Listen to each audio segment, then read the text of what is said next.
on this warm day, at least a warm day in some parts of where folks are dialing in.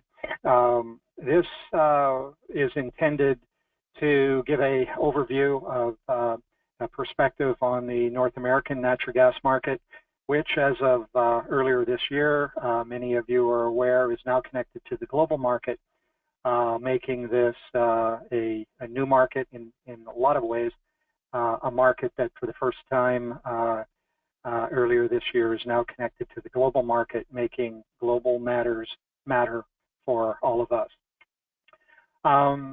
As Connor had said, copies of the presentation will be made available to you all.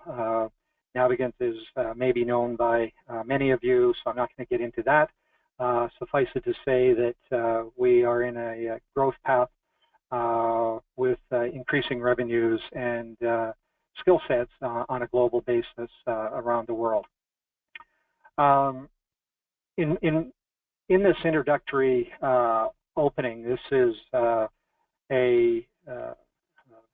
maybe it says it all, that the U.S. is an emerging superpower, energy superpower. That one would even consider that or say that is on a factual basis. Not too many years ago, it was just you wouldn't have said it, wouldn't have been accurate. Nobody was thinking that way.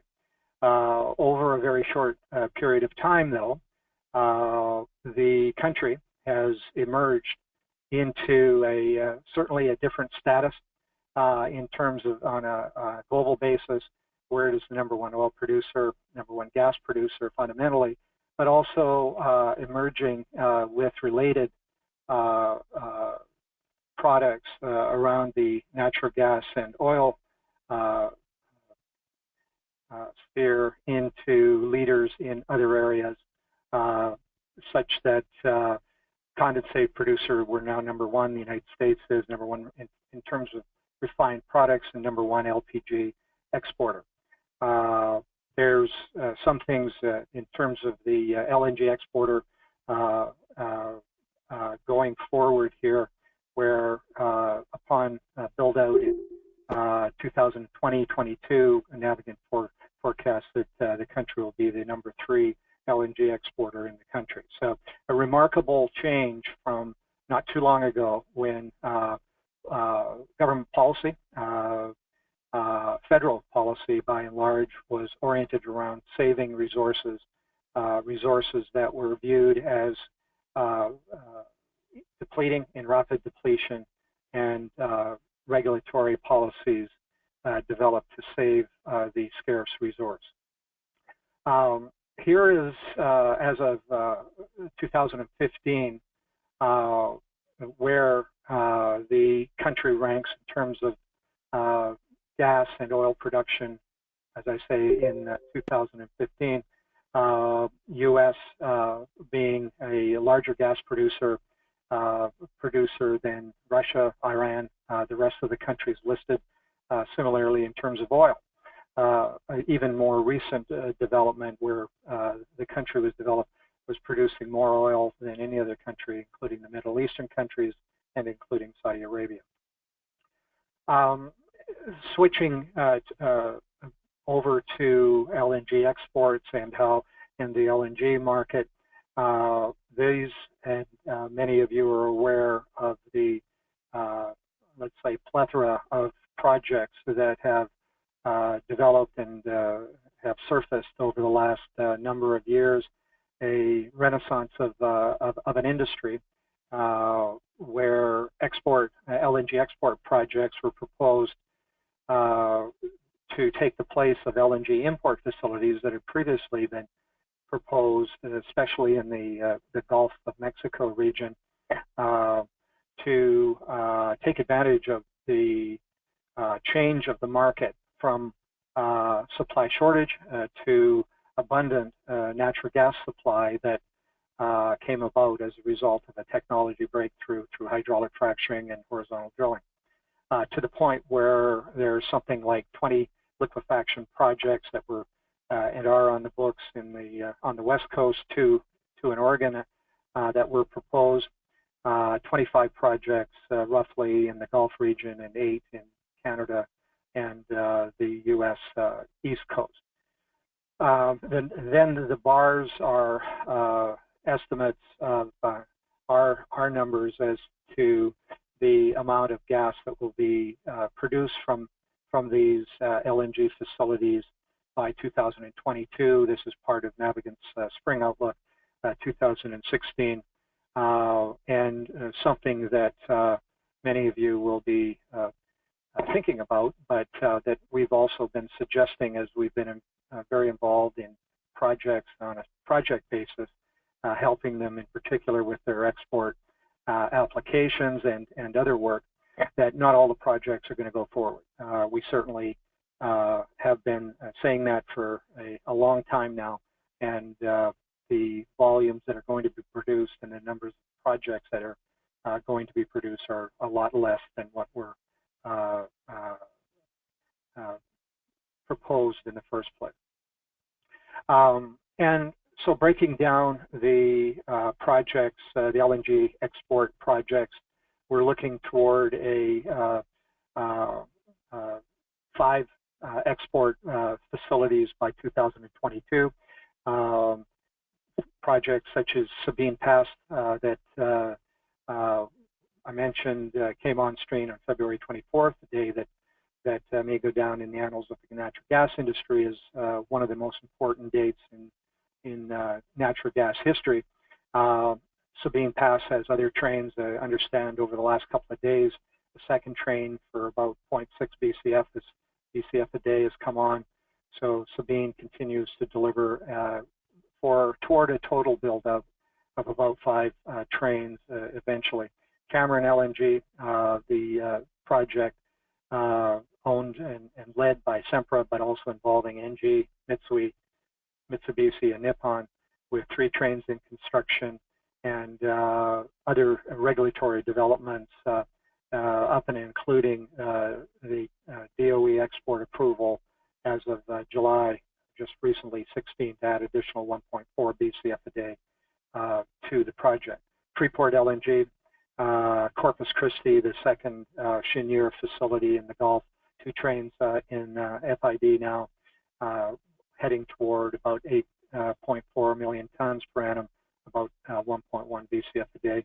And then on the East Coast, the Cove Point facility that is in construction now, slightly smaller project, 0.77 BCF a day, with on-stream scheduled for 2017. Putting this all together in terms of an overall projection, Navigant projects export capacity of 10 BCF a day by 2022, still 11% of U.S. gas demand in 2022, and non-insignificant volume, a new market area, if you like, that for natural gas supply in the country. And with growing pipeline exports to Mexico and Canada, which I'll talk about in the future, the U.S. as of this year is transforming into being a net natural gas exporter of natural gas this year by pipe and LNG, and I'll talk a little bit more about that in a second. This all just to say that from a situation of pre-gas shale that is late in 2008 or so, when we were supposedly running out of gas, to a situation where the United States is actually going to be a net exporter of natural gas from the country, a remarkable development. So this shows in graphical form a little bit what I was saying here in terms of the evolution of the market, the transformation of the market, if you like. This is the year. This is 2016, where this is I need to look at this chart a little bit, but it is a net imports chart to the United States, showing the pipeline imports largely from Canada, and some imports of LNG starting in 2000 to date to this year, where they will evaporate on a net basis, and forward looking forward to 2032, our projections are that over 15 BCF of net exports will occur from a situation, totally turning around a situation of positive imports now to negative imports or exports from the country by LNG and by pipeline exports. Pipeline exports both to Canada and to Mexico, both markets. And you know, there's been some discussion in the past about, and this was a phrase coined by the International Gas Union a few years ago now, that the golden age of gas is amongst us. As that has turned out, there's you know, more to be said about that than just the coining a phrase. But nevertheless, the expectations are, certainly by us and by many others, is that there's going to be a continuing robust growing demand of natural gas in the global market for a long time to come. And the global market is a complicated market, to say the least.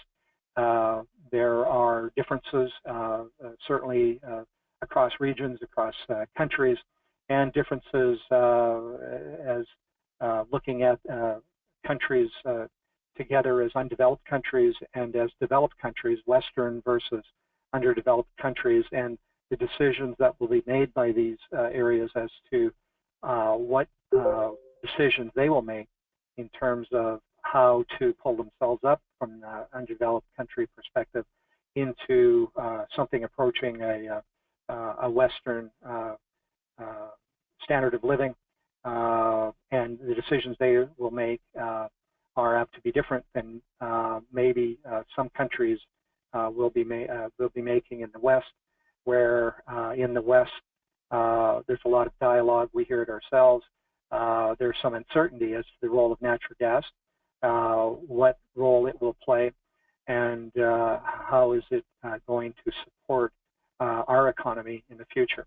It's very appropriate that countries that are in different status than what we are perhaps will make their own decisions in this regard. We think that there's a emerging role for natural gas in those countries, and those countries will make their own determinations along those lines. It also, there's some discussion, we hear it readily, and the industry needs not shy away from it, that fossil fuels is under some considerable discussion, its role in the economies of the future, and it's a view that the shift from fossil fuels in the global economy is apt to be slower than many desire, even if we would allow that perhaps this will be inevitable over the long term. Over the last 5 years, a look at the power generation sector, roughly a third of the market for natural gas in the United States. There's been a shift. Amount of coal used for generating electricity in the United States has dropped by 31%. Natural gas consumption has increased by 122%. This is according to the EIA. The EIA projects that coal isn't going to disappear as a source of power generation anytime soon, and neither will nuclear energy, but with a tremendous amount of natural gas at our fingertips today, natural gas is on tap to shape a good share of the growing gas demand over the coming years. This is according to the EIA. You can see in the chart below that the natural gas accounted for about 16% of the country's electricity in 2000, and about 33% in 2015. EIA is estimating that gas-fired power will grow to 38% by 2040. And in the international market, which we all need to pay more and more attention as it becomes more a part of the competitive landscape for us here in North America. Global gas demand is dominated by Asia as much of the driving force behind most things are apt to play out over the coming decades. In the natural gas area and the LNG area, Asia is a emerging force, say the least, and will shape a lot of what takes place over the coming years and decades to come. Just point out in this this slide, if you look at the North American market, these are volumes of gas projected gas demand 2016, 2020, and 2030. You can look at the projection of about 120 BCF a day market in 2030. In the Middle East, if you look on the right side of this chart, Asian demand is expected to be in and about the same volume of, as North America, with a steady growth path forward over that time period. Other areas such as Soviet Union or former Soviet Union and Europe are not as large markets. Latin American market and the African Middle Eastern market is smaller by comparison. Another slide similar but different is looking at the LNG demand by region and looking at some of the drivers behind what is happening and what is apt to happen in these regional areas. Declining domestic production in Europe, which we've already seen happen, and Russian supply security concerns dominating the news waves and the rhetoric in the European market, along with focus on some of the policy decisions that have been made, and I'll talk about in summation at the end of my presentation. Asian market trying to keep up with the growth, some slowing of growth recently, but certainly an area that is trying to reform itself, trying to develop and be able to develop its large region with energy as it develops itself in other areas. Latin American market is a bit of a wild card. Recently there's geopolitical developments in the region that are not helpful to gas production in South America. Brazil and Argentina are facing the struggles of some of that, and that's some of the challenges, some of the drivers behind that. Currently, we'll see what happens in Latin America and South America as time goes on. The other thing that what this slide is intended to do is to highlight some of the uncertainties in the global natural gas market. These developments are something that are less than certain, what I had indicated on the previous slides. And one of the things that has come about recently is that there's a development towards a global surplus of LNG in the market. I'm just wanting to highlight here that for China, LNG, according to CNOOC, president, and this was earlier this year at LNG 18 in Australia, said that LNG is to play an irreplaceable part in meeting China's emission reduction targets and plans to lift the share of gas in the energy mix over the next few years. Also would highlight the air pollution in China and the projections from the Chinese of a growth in the primary energy mix from the current natural gas as LNG in China from 6% to more than 10% by 2020. These are Chinese projections. Also would highlight that at COP21 last year that China was one of the countries that pledged to reduce CO2 emissions by 60-65% in their case per unit of GDP from their 2005 levels by 2030. In total, Asia, represented by Japan, China, South Korea, India, Taiwan, make up remind you, 74% of total projected LNG demand in 2030. Hey, Gordon, before we move on to this slide, we've got a quick question with regard to slide 11, and that is, what drives natural gas demand growth in North America in 2030?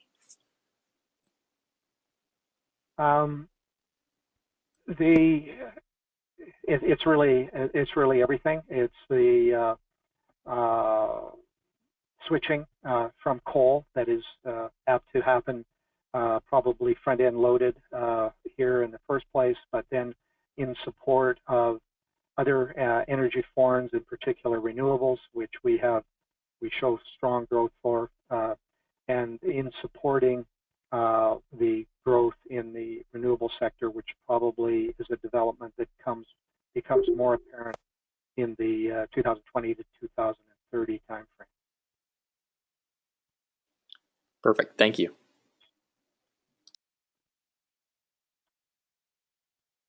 So here is a chart that we put together to address a consensus view.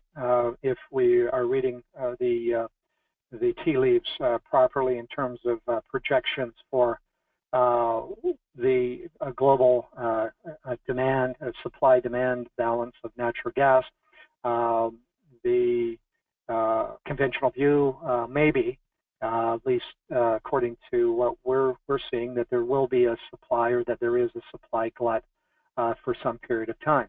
All that we're attempting to suggest by this particular slide, and on the left-hand side of this chart, a little bit of a complicated chart, but we're showing this is a measured consensus view, we'll say, of supply and demand in the time periods 2020, 25, 30, and 35. You can see that what the consensus view of that is that there is surplus supply to demand in each of those cases, starting to become more imbalanced in 2030 and imbalanced by 2035. All that this chart is intended to do, and then on the right-hand side, we've looked at the 1 year, 2020 period to focus on, and to try to postulate what it would take to bring that market in 2020 into balance by looking at comparing it to Asian demand.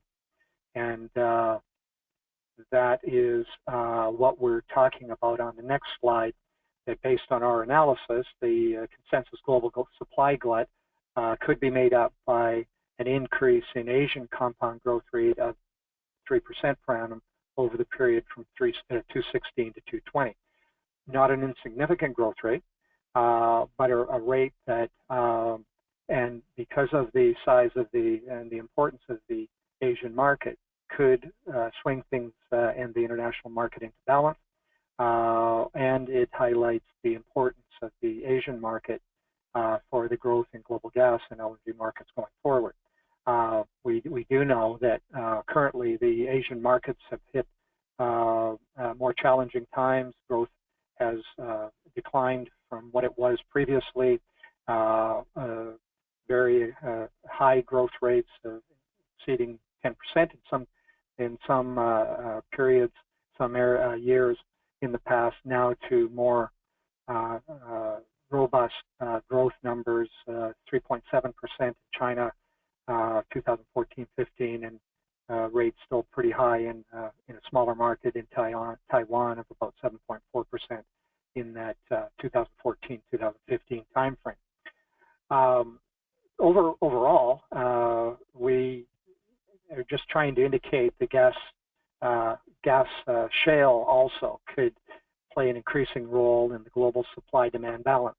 So as we're putting forth this assessment of the global market, the global supply-demand situation, we have not really addressed the situation of gas shale, which exists globally around the world. It doesn't just exist in North America, although the only shale that is being produced to date is in North America. The situation is that gas shale exists widely throughout the world, but has run into some challenges of a variety of reasons in most of the areas where it's thought to exist and where there's been some development work. And so the production has been minimal to none, and therefore it still is a wild card. And at the very least, our thinking is that it's probably going to be at least a decade or more before gas shale comes into play, therefore opening up the door for LNG to meet the market requirements over this period of time. But back to the U.S., where we must remember what has happened with this new market environment. Natural gas prices have gone down from prices, some will remember, monthly prices in 2008 of over $13, almost $14 on a monthly basis, going down to now where I think Henry Hub was certainly below $3, 270 some yesterday. 79% drop through April of this year since 2008. Natural gas prices have come down dramatically with supply abundance. One might point to this, that the natural gas market shows signs here of working very efficiently as natural gas supply abundance has come on. Natural gas prices have gone down. As gas prices have gone down, so did electric prices. There's a correlation between the two. We've looked at some of the savings based on 2008 prices and 2015 consumption. Savings in 2015 from the fall in gas prices were about 170. You've got it on your screen. It's hidden on my screen that I'm looking at. I'm just looking for the $177 billion, while the fall in electric prices represents a savings of about $204 billion. Natural gas savings, 177. Electric price savings in 2015, 204. About a third of $1 trillion in an economy of about 17, 18 trillion dollars a year.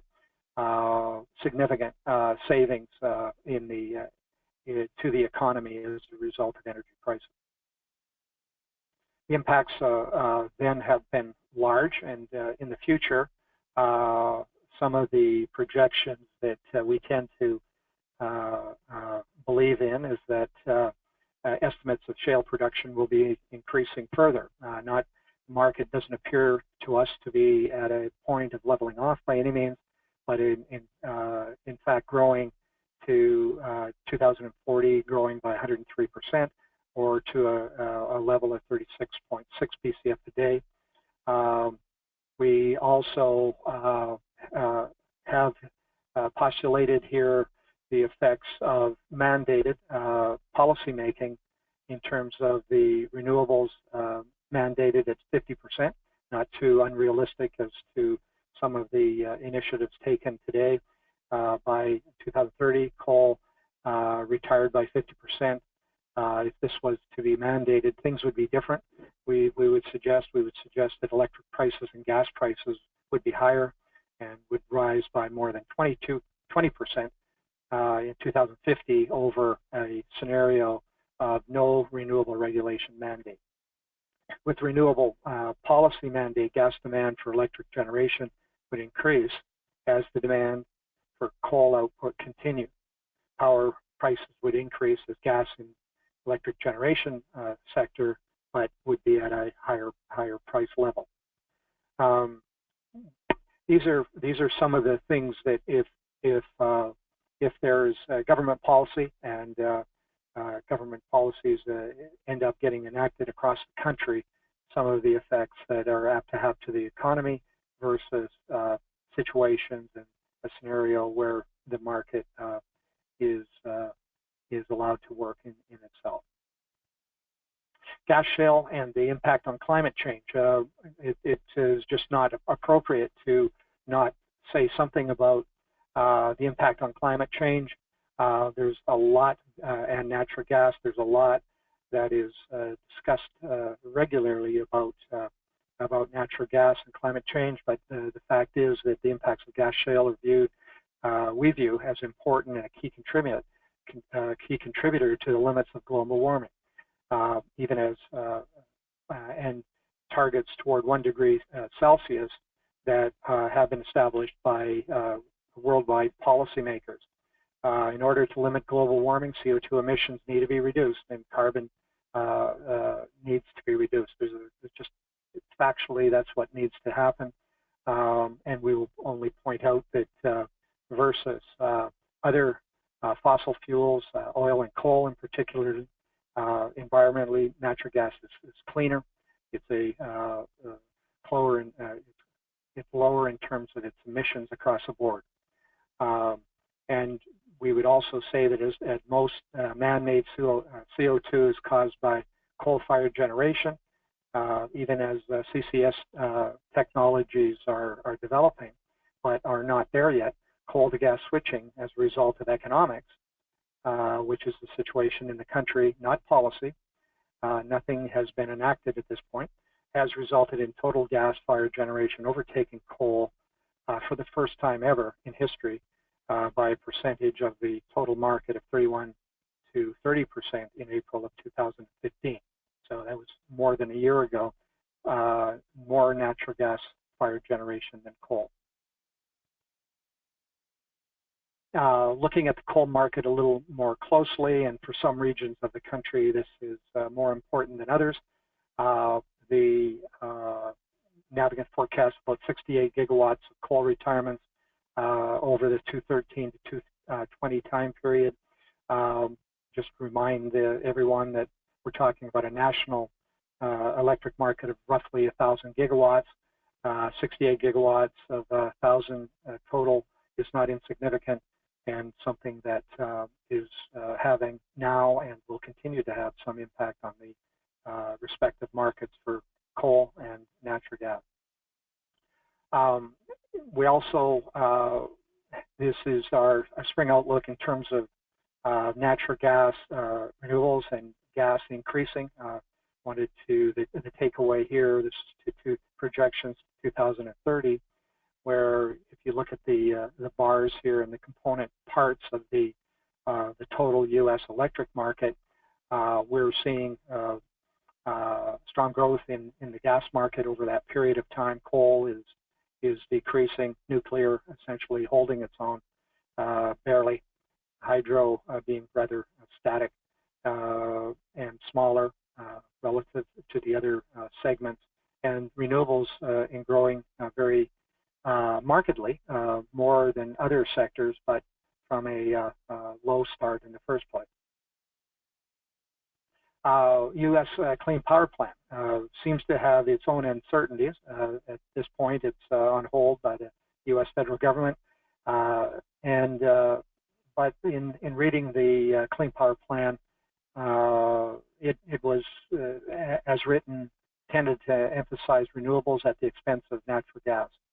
Renewables, however, may also run into their own problems, we point out, and there are some evidence of challenges that is affecting all of the energy market, no matter what form, that are occurring, and we'll talk about that a little more in a moment on another chart about what is happening in California, the duck curve, and the results of the impacts of energy efficiency and demand-side management and green power on the electric grid. Other challenges facing the renewables industry may also be around the corner. Not to over-dramatize this, but just to suggest that this has been the history of energy development. Why would renewables not get to enjoy such challenges, put it this way. An interesting look at the clean energy developments in California over the years follows on the next page. Here, just to, maybe some of you will find this an interesting chart, I don't know. At the bottom of the chart, it's also one of these complicated charts you need to look at a little bit, but the colored lines on the bottom are the gigawatt hours of electric generation in the market starting in 1983 going through to 2015. Colored charts then in all the component parts of nuclear, geothermal, biomass, wind, solar, adding up to a top line, two lines, one, the green line at the very top at around 90,000 gigawatts, which is an average, and then the annual numbers, which are in the black line, which goes to show, this is from CEC numbers, that in 1983 there was roughly 78,000 of clean, we'll call them clean gigawatt hours produced.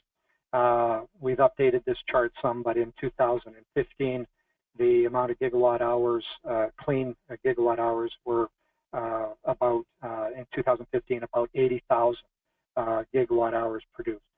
You'll see in the bottom chart that most of the growth from 75,000 in 83 to almost 75,000 again in 2014 through 2014.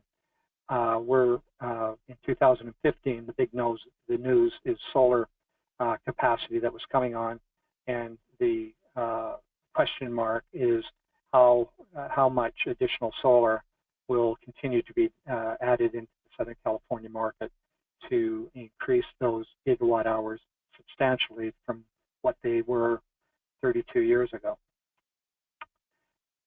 And also mention that the natural gas has meant greatly expanded gas use in electric generation, as we've seen and talked about. It has resulted in an increased share of natural gas in the U.S. energy mix in general.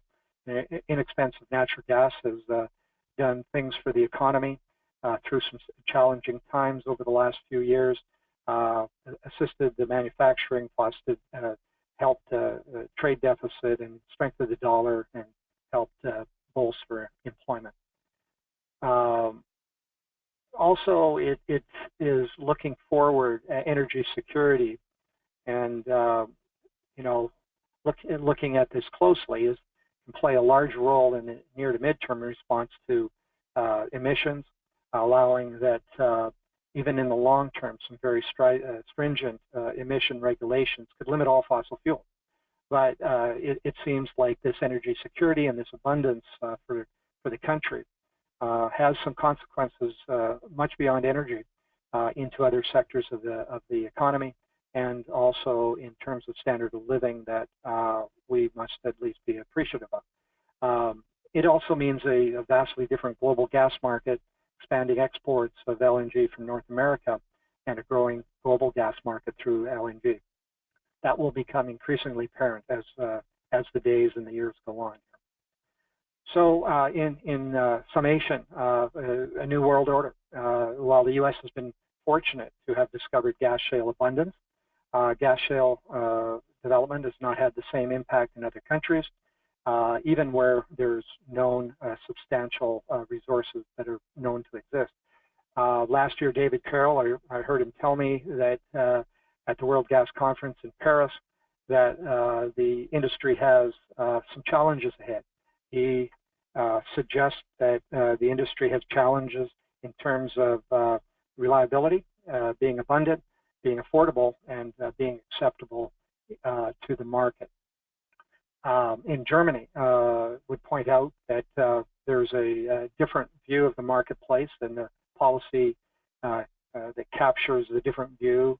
Energiewende, which is, I'm told, a revolution in German, is intended to make Germany the renewable capital of the world. In Germany, and this is not a new policy but has been going on for several years now, the approach has been to phase out nuclear and fossil fuel power through subsidized renewable energy.